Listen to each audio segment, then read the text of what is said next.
That's a fair question, Kyle. Not an inoffensive one, but fair nonetheless. Are we becoming autistic, or are the social skills of people degrading so much that the general social norm now is autism adjacent?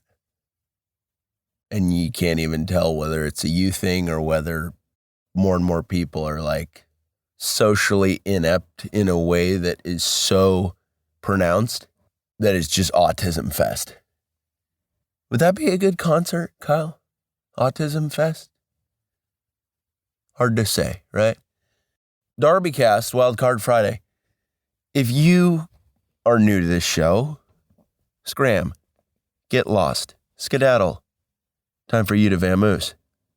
Unless you want a doctorate in all things extra cool, then you stick around.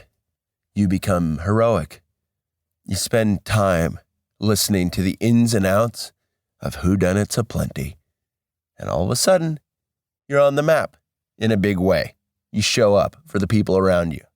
All of a sudden, people start coming up to you and they say, "Oh, boy, am I glad to see you." And they don't know why, but you definitely do. It's because you're DarbyCast doctor and a follower of JC, hopefully. That's a major kind of identity that you can anchor yourself to. Be like, yeah, I'm a follower of JC, and I listen to the DarbyCast from time to time. That's going to establish a ton of credibility for you with others. And boy, don't we need that at a time like this. When socially awkward interactions are the norm, we need heroes to come in and slap the crap out of people who are saying stupid shit and then make hard eye contact with the opposite sex and say, "I'm coming for you," in a huge way. And that could be like a friendship call out, or it could be pretty sexual.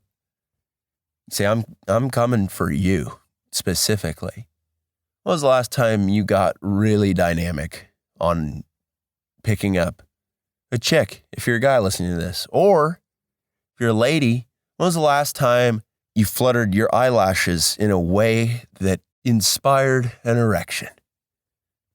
Something to key in on, perhaps. Are we going to talk about love today? Maybe. Are we going to talk about inspiration? Could be. Are we going to talk about human connection? Maybe. Also, that's the beauty of the DarbyCast, is it's a whole lot of shooting from the hip. And when you hear shooting from the hip, you went in one of two directions. You're thinking about guns in a negative way, or you're thinking about them in a really positive way, and you're saying, I love the Wild West.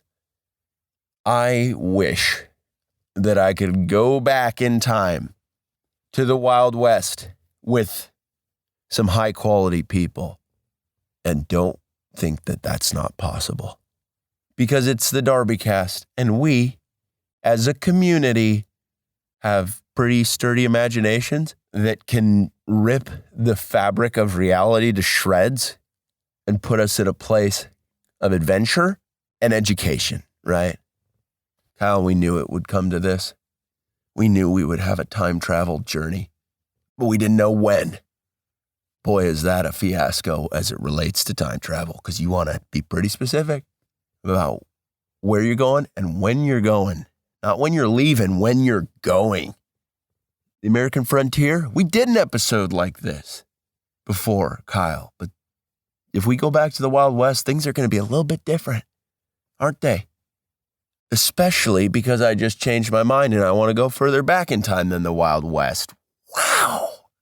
Talk about getting the chair pulled out from underneath you when somebody says, have a seat. I want to go back to caveman times, Kyle. And you know who we're bringing. We are bringing the wonderful person who's listening to this right now. Yeah, I'm talking about you. You skilled individual.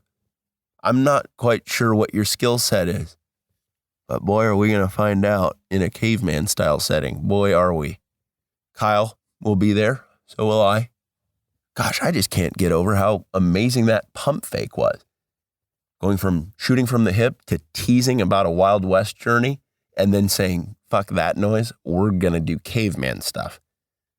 I think we're all pretty impressed by that. I am marveling at my own imagination. No problems there. Who else is going to be there on this journey? Who makes the most sense? Fauci? I mean, everybody thinks he's a piece of garbage, but it'll be pretty funny to bring him to caveman times. Wouldn't it, Kyle? Yeah, Fauci's in. Who else? Topanga Lawrence from Boy Meets World. No problems with Topanga Lawrence. Boy, was she a wholesome individual. And Kyle, it's your job to protect her.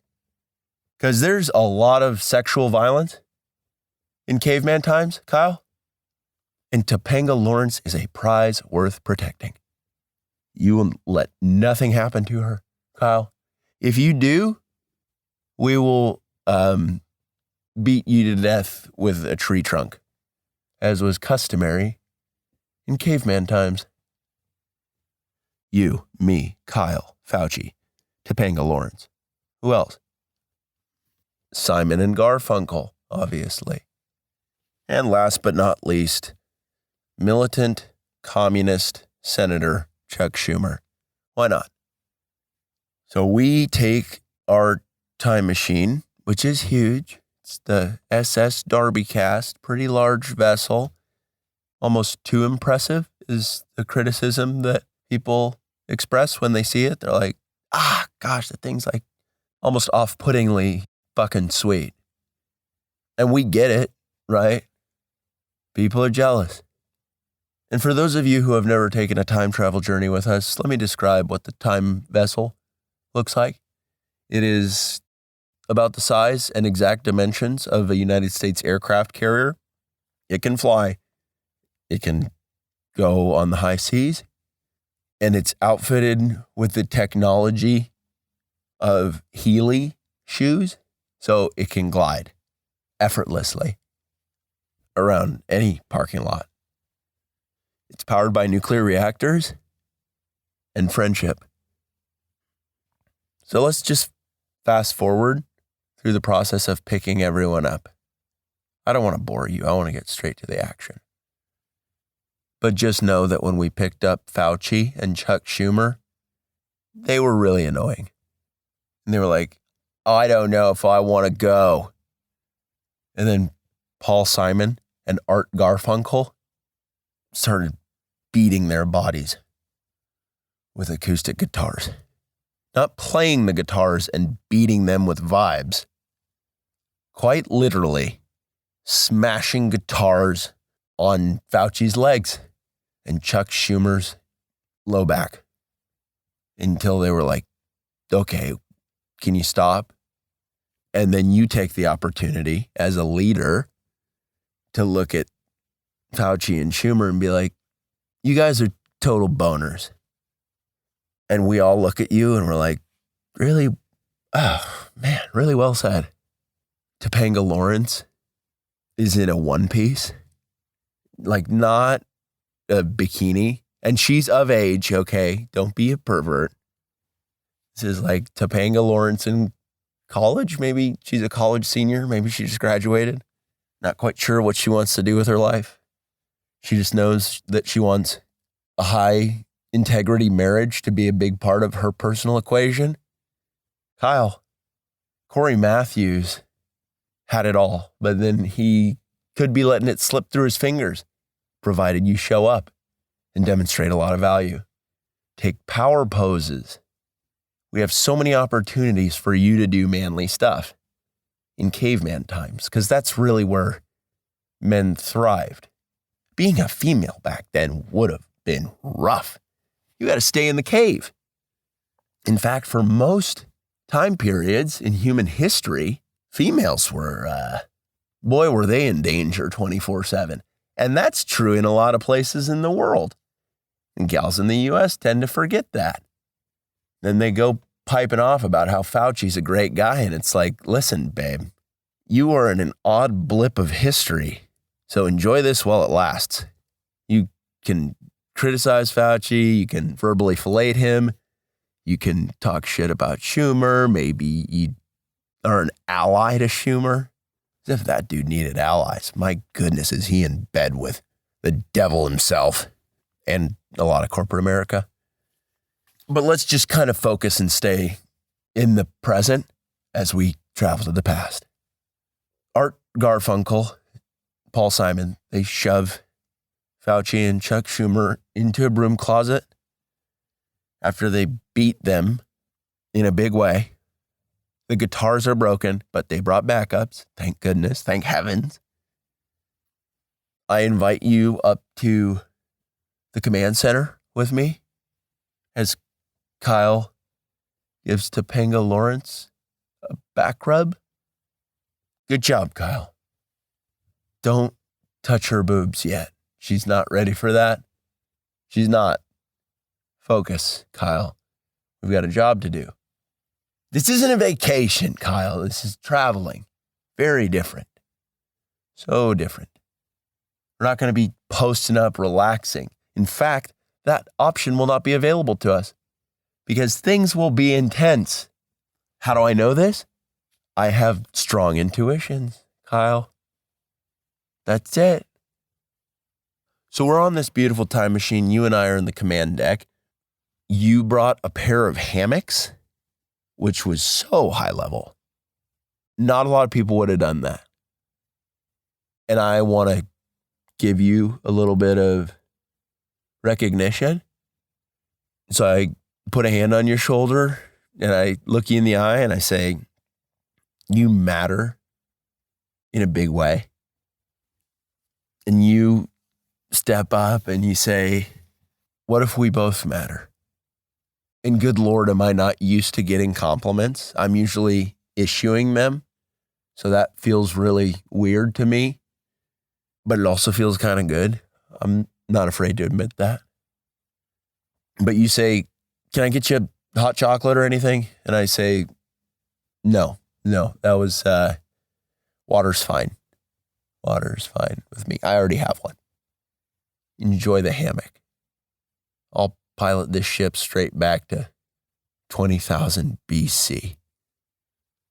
And just as I'm about to hit the time coordinates, beep, boop, beep, boop, who shows up? That's right, Indiana Jones. Dun, dun, dun, dun, dun, dun, dun. Right, Kyle? Not bad. Harrison Ford. But it's not Harrison Ford, the actor. It's Indiana Jones in the flesh. We could use a guy of his talents. Could we not, Kyle? Paul Simon, Art Garfunkel are in the lounge area, and they're having a pretty major disagreement over the artistic direction of their duo. Because this is like them in the peak of their career. We did a little bit of time travel to get them while they were in the zone in a big way. But boy, did they have their differences, right? Art Garfunkel, voice of an angel. Paul Simon, pretty tremendous at writing lyrics. But boy, is he short. And that gave him issues where he had this like fucking complex the whole time. And you got to know when to say, Art Garfunkel, my goodness, man, your voice is so A+. We make a great team. But no, Paul Simon, greedy little midget, he sometimes took it a little too far and said, Art, you're no good. So out of bounds. Kyle, right? Fuck that. So everybody is in their stations. Everybody's comfortable, aside from Fauci and Chuck Schumer, who are smashed in a broom closet. And boy, do their bodies hurt. And that's fine, because we don't like these guys one bit. They are corrupt. But I punch in the time coordinates. And Indiana Jones comes up to the flight deck, introduces himself. Pretty gentlemanly move. He says, are there going to be any artifacts that we need to snag in the past? Something that might belong in a museum? And I say, Indy, perhaps. Glad you're here. My friend made a hot chocolate. I didn't want it. Would this do it for you? And he says, no, water's fine. So I punch in the time coordinates, beep, boop, beep, boop, beep, boop, boo. And then we just zip, zap, zoobity bop, skedaddle, ramalama ham dam. A lot of lightning flashes. And all of a sudden, we're in the same geographic location, but it's 20,000 BC. Kyle, I cannot stress this enough. Topanga will be pursued by rapey cavemen. You need to keep eyes on her the whole time. If you can protect a gal from danger, you're going to show up in her heart. Kyle, sure, the game has changed in the modern world, and much of the danger that exists solely between gals' ears. And how do you defend against a gal's unhinged imagination? Very challenging, is it not, Kyle? Right. You're dealing with hypotheticals, but this will be a little bit more straightforward. You will be dealing with literal violence and rapey cavemen. And you know what? You will not be doing it alone. Camaraderie, friendship, teamwork, have you heard of it? So we're in 20,000 BC. The air is crisp, the vegetation is lush, but we're in a pretty wide open space. We're on the Great American Plains, but there's good trees around us. Some of the best trees you've ever seen. When was the last time you looked at a tree and you gave it a high grade? I'd imagine it could be longer than you'd like. Not okay to go longer than a couple weeks without some nature appreciation. So this is refreshing for you, for all of us. Not for Fauci, though. Gosh, he just wants to torment puppies. Did you read that story, Kyle? About Fauci just like abusing beagles? What was that even about? But we're in 20,000 BC. And Chuck Schumer's pretty upset because he was like, I was supposed to go to Jeff Epstein's island. And I missed that because of this. And boy, does that just infuriate Kyle. Kyle cannot stand that level of malevolence. So what does Kyle do? He looks at you and says, could you watch Topanga for a couple minutes while I get this taken care of? And what do you say? You say less, bro. Like, I understand what needs to be done. So Kyle, who has been lifting a lot of weights lately, my goodness, Kyle, your shoulders, you look like an Olympian in training. You're not quite all the way there yet, but not bad. Kyle goes up to Chuck Schumer and issues so many titty twisters and then gives him dead arms and dead legs and says, I would ice you all the way. I would, but I'd rather let you move around in extreme physical pain and agony because death would be too casual for a prick like you. Indiana Jones steps in with his bullwhip, starts whipping Schumer's back of the kneecaps. Very sensitive area. Does not feel good. Now let's take a time out. Some of you are asking, why did we need to time travel to caveman times to get all this done? Couldn't we have done this in the present? Yeah, maybe. Yeah. If you're a fucking idiot and you don't like cool stuff. But moving on. Off in the distance, we see a group of cave people. No caves around, but cave people nonetheless. They're hideous. The men and the women look strikingly similar, very squat, short people. Paul Simon would fit in if he weren't a pipsqueak. Because these cave people, they're built very strong and therefore respectable. But Paul Simon, not a big weights guy. And he would lose in a battle to the death that involved throwing rocks at an adversary. Listen, we can call that out. We know that he wouldn't be good there at all. But you know who would win? Art Garfunkel. So Art looks at us and he says, Hello, darkness, my old friend. And it's just like, it sounds like a million times better than that. Like, who am I to even try to imitate Art Garfunkel, right? Good Lord. His vocal cords were blessed by God himself. Pretty sure God handcrafted Art Garfunkel's throat. Kyle, does that sound weird? Or does that sound totally accurate? I don't think it's really safe to ever compliment anyone on their throat unless it's Art Garfunkel. Let's set the record straight. So Paul Simon has something to prove, and so he approaches this group of cave people that's about 700 meters away.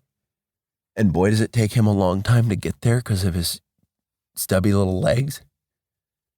You look over at Chuck Schumer and you spit in his face. And then Fauci has something to say about that. And he's like, hey, that's not okay. And that's when you take Fauci by the scruff of his shirt. You lift him high in the air and you say, where do you get the balls to criticize anyone about anything? You are such a low ethics goblin. You're a piece of shit, Fauci. Okay. That's what you say. I'm sitting on a special kind of bush that existed in 20,000 BC. Very comfortable to relax on. And I'm just enjoying the show. Like just a bunch of people doing the right thing. Beating up Chuck Schumer, yelling at Fauci. But what just happened? Topanga Lawrence is now unattended. Oh, no. We don't like that. And then out of nowhere, a pack of Neanderthals shows up. And boy, were they a little too stealthy for anybody's comfort. And they snag Topanga Lawrence. And they run off. Holy shit, right? There's a lot going on right now. Cavemen, industry standard, off in the distance. Simon and Garfunkel are approaching them. Paul Simon's going after them. Art Garfunkel, not the most pleased he's been with Paul Simon. Still feels obligated to honor their friendship and working relationship. So he runs after Paul Simon. And we don't really know which way to look, because in one direction, Topanga Lawrence has just been abducted, and she is probably going to be on the receiving end of something that's not okay if we don't do something about it. But in the other direction, Paul Simon's about to get his ass kicked, and Art Garfunkel might save him. Those are pretty cool stories and things to see. So what do? We hand Indiana Jones a camcorder. We say, follow Paul Simon and Art Garfunkel, film the whole fucking thing, and we're going to watch it later. Indiana Jones says, I'm in, and I hate snakes. You look at Indy and you say, thanks, man. Way to get honest. Big vulnerability disclosure out of you. I knew you were high integrity. But let's also pat ourselves on the back for creating a space where Indiana Jones felt like he could be honest. That's what we like to call a strong work culture. Because business or pleasure? What is this? You tell me. We've got a lot of stuff to figure out. One of those things being, why did we bring Topanga Lawrence knowing that she was going to be a huge liability?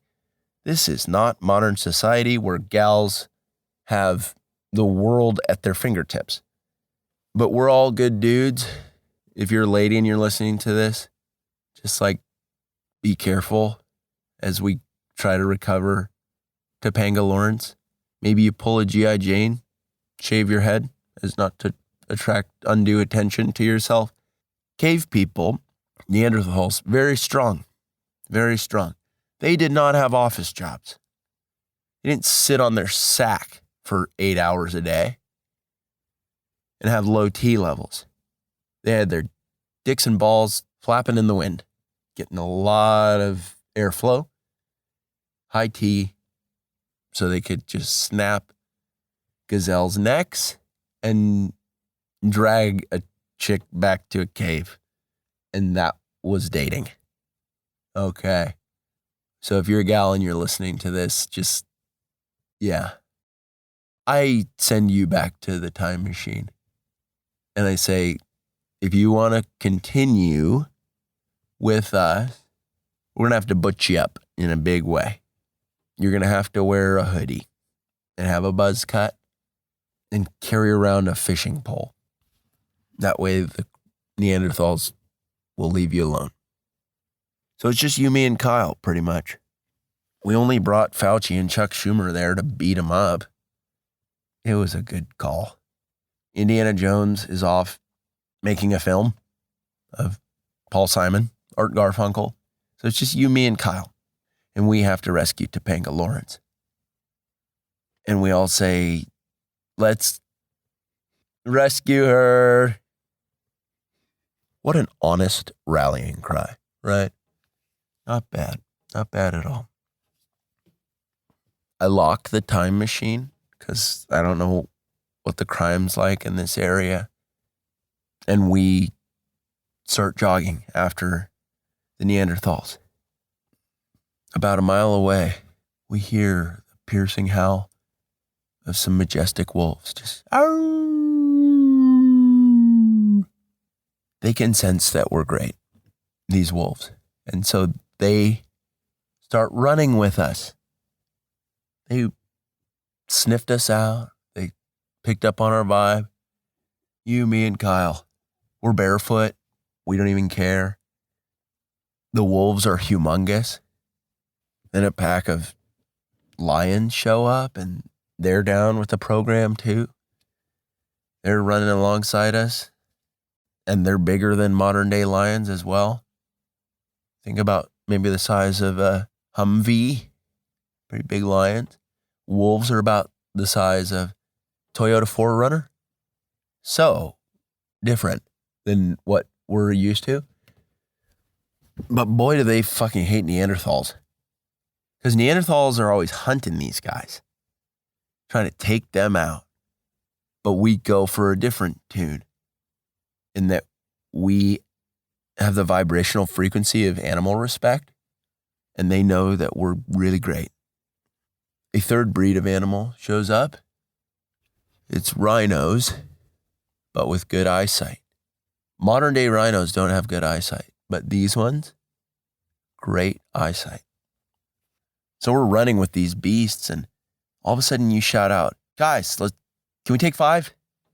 And we really respect you and say, yeah, what do you need? You say, all these creatures are humongous, and they clearly are fans of us. Why are we not riding them? I feel like we'd be able to cover more ground, and we could really mess up those Neanderthals. I look at you, and I give you a firm business handshake. No words needed. You hop on the lion. It makes a lot of sense for you. Kyle gets on the wolf, and I, of course, am on the good eyesight rhino. You begin yodeling, which neither Kyle nor I knew about, that you had that skill and that it was so world class, and the animals all sense it, that you're better than anyone, has been, is now, or ever will be. You're the Michael Jordan of yodeling. That's what the rhino's thinking. More humongous animals are drawn to your vibe. Zebras. And this is all in America, by the way. Something the powers that be don't want you to know. The establishment doesn't want you to know that there was a North American high eyesight rhino. And mega lions, and ultra wolves. Not to mention high integrity zebras. They would never mess with you. Zebras now, boy, have they gotten into a rough spot in terms of their ethics. But we're with a pack of wild animals that have been domesticated fully by your yodeling. First, by our general vibe of our trio, the friendship. The animals knew that we were good people, Great people, actually. And then out of nowhere, you reveal that you are a world-class animal companion yodeling champ? What the hell? What a nice surprise you are. First, it's showing up with a hammock in the command center. Then it's mistreating Chuck Schumer. And now you're leading the charge with animals? Do people know how great you are in your daily life? Because I would imagine if they knew these things about you, that you were so conscientious, appropriately violent, and musically gifted, boy, would they not even know what to do with you. But we've got a 20,000 BC ultra huge animal stampede, and I'm leading it. You're to my right, Kyle's to my left. You start a USA chant, just a little USA, USA, and I pick up on it, but Kyle doesn't. And boy, do we shoot Kyle a mean look. And you deserve it, Kyle. If you're not going to pick up on that in the present or the distant past, really upsetting, man. But these Neanderthals, as fast as they are no match for our stampede. And they are about to wreck Topanga Lawrence's loins. And we're not having that. Hell no, we're not. She's a lady. She's a prize. She's a treasure. She's beautiful. Okay. So this pack of Neanderthals, there's probably about 400 of them. It's 400 bros and Topanga Lawrence. And those are not good numbers. Really, oh boy, that could go super wrong, and we all see it. But you increase the volume of your yodeling and the animal stampede responds, and boy, do we make impact with those Neanderthals. It is dusk now, and these bloodthirsty demon cave people need to go down. They need to be brought to justice, because nobody fucks with Topanga Lawrence unless it's Kyle after a couple of key dates and putting a ring on her. You don't treat Topanga Lawrence with anything but the highest levels of chivalry, Kyle. No premarital sex. You put a ring on it and you say, Topanga, I got you, babe. Key in on that, Kyle. But I'm leading the charge, and I instruct Freddie Prinze Jr. That's what I've named the rhino in my head. I say, Freddie Prinze Jr., kill them. And he just goes, right? That's what any amazing, big-hearted rhino would say. He knows how high the stakes are. Your lion starts mauling these Neanderthals, just spilling their guts everywhere. And you and I make eye contact, and then you start singing the Third Eye Blind song. Do do do do do do do do do do do do. And then even Kyle gets in on it. He's like, I want something else to get me through this. And then I finally come in. Semi-chon kind of life, a baby, a baby. And this is all going down while there's a lot of violence. Boy, is there. You start going into the lyrics. I believe in the sand beneath my toes. The beach gets feeling an empty feeling. I believe in the faith and the banner down to make me cry. You forget a couple of the words, but you keep the beat going.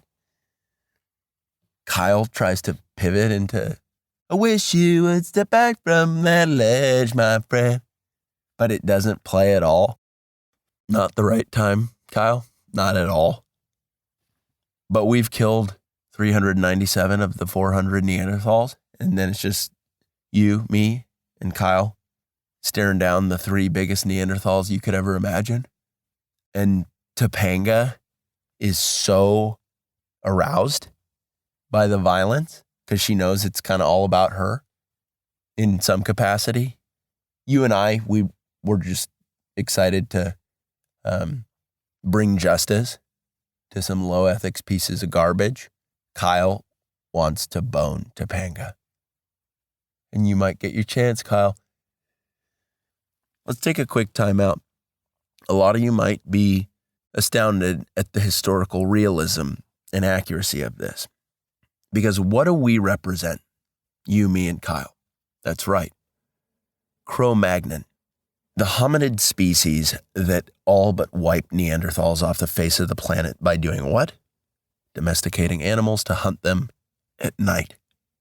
Neanderthals were bloodthirsty and vampiric, and they were so spiritually bankrupt that Cro-Magnon had to step up, and that's exactly what we're doing. It's just a little anthropological history. It's a little world history that you've never heard of. So yes, this is historically very accurate. I want you to realize that when you recommend this to somebody today. Be like, would you like to hear one of the greatest stories ever told that pays respect to anthropological, historical accuracy, as well as titillates your desire for justice, good times, friendship, and love? Some of you might be wondering what's happening with Fauci and Chuck Schumer right now. They're struggling to fend off oversized buzzards and vultures that are trying to snip their wieners off with their beaks and their talons. I don't see any problem with that, what the buzzards and vultures are doing. In fact, we might want to consider doing that as a society in the present, is say, hey, Fauci, you tortured puppies and did that gain of function research to make a deadly disease, allegedly, in China. So we're going to smear barbecue sauce on your wiener, and the buzzards will be your judge, jury, and executioner as it relates to your penis. Okay? Chuck Schumer is a communist, so he's not a real person, so whatever happens to him doesn't even matter. We know this. So maybe we take a Tupperware container full of fire ants and we shake it up real hard, and then we just dump it on his body in the present. And that's it. But it's you, me, and Kyle, and we're staring down these menacing Neanderthals. And something has to be done. We're not quite sure how to handle it because these three guys are huge and they have sharp teeth. And to prove a point, we want to defeat them without the help of the animals, because that makes for a better story when we come back to the present and we're telling chicks about this. Or dudes, right? If you're listening to this and you're a lady, you can totally tell any guy this story. Be like, I went to the past, I shaved my head like G.I. Jane, and I rode a lion while carrying a fishing pole. And then I yodeled, and nobody was quite ready for it. You're going to be getting a lot of male attention if you're telling stories like that. I'll tell you what. But I look at you. It's a 3-on-3 standoff. These ignorant behemoth Neanderthal blood-sucking demon folk, they are looking menacing. But I look at you and I say, go ahead. You know what to do. And then you start yodeling so impressively that all three of their heads implode. They cave in on themselves. Caveman, caved in head. Ouch, right? And then Kyle approaches Topanga Lawrence and says, "You think I'd let anything bad happen to you?" But then you and I have a side conversation and you say, "I think I deserve Topanga in a pretty big way." But then I put a hand on your shoulder and say, yeah, she's mine, actually. So you did a really great job. But Kyle, it's over. And I say to you, we'll find a way to make sure you don't leave empty-handed, but like this is not going to happen for you. And boy, does Topanga respect how alpha I am in that moment. She's just like, holy shit. And then she and I make love while you and Kyle lead the herd of animals to a nearby watering hole while discussing the band Matchbox 20 and the kind of heat they were dropping, especially on their first album entitled Yourself or Someone Like You. It was just hit after hit after hit on that album. And you know it, and so does Kyle. So Topanga and I are feeling pretty good. And you and Kyle aren't feeling bad, right? So we go back to the time machine and we're greeted by an enthusiastic Indiana Jones who says, "Hey, I got the footage. Got the footage." Shows us the camcorder. Canon brand, nice lenses. Nikon would have been fine, but we went with Canon, the one that we gave Indiana Jones. And he shows us a video of Art Garfunkel approaching Paul Simon and saying, "I don't like the way that you treat me. Man, I can't stand it. I am so talented.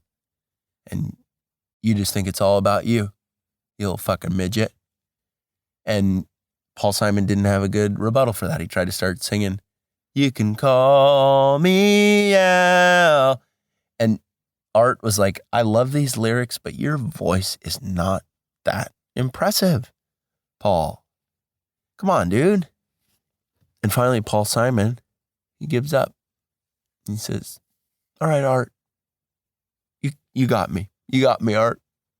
You got me good." And then he starts crying. We're watching this all on Indiana Jones' camcorder. Chuck Schumer, Fauci, their penises are gone. The vultures got them. They snipped them off. And then both of them bled out. None of us are really sad about it at all. A lot of you are asking right now, like, hey, wasn't Paul Simon like doing something? Wasn't he pursuing something? And to that I say, yeah, but Art Garfunkel is a fast runner and he caught up to Paul Simon before anything went down. And then they turned around because Paul Simon was tuckered out and needed a nap.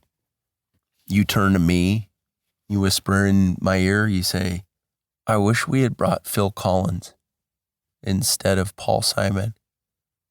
And I turn to you, I say, I know. Phil Collins and Art Garfunkel?